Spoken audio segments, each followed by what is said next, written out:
Welcome to today's Family Five.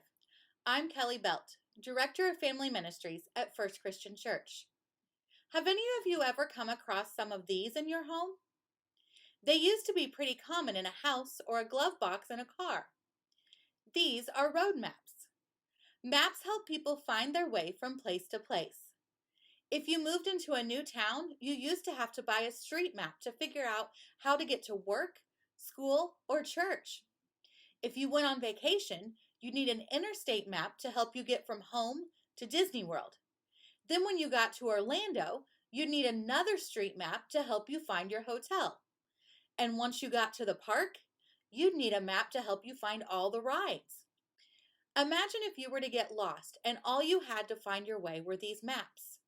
You'd have to search and search to find where you are, and then you'd have to search and search to find the right road. If you're lucky, you'd find a place to stop and ask for directions.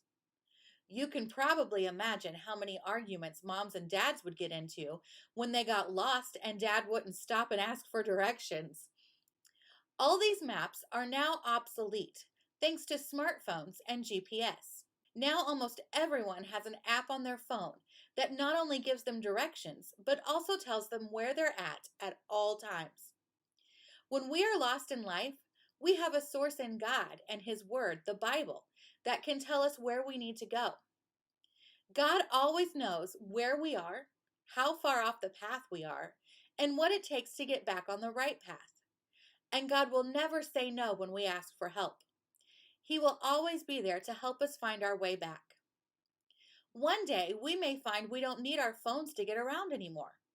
Our map apps will be as out of date as paper maps are today. But one thing will never change, and that's God's love for us. Because God loves you, He has a direction and plan for your life. All it takes is a willing heart to follow His lead. Now let's take out our sermon notes and sermon bingo pages as we listen to Pastor Ray talk about maps and where the Bible tells us the perfect place is.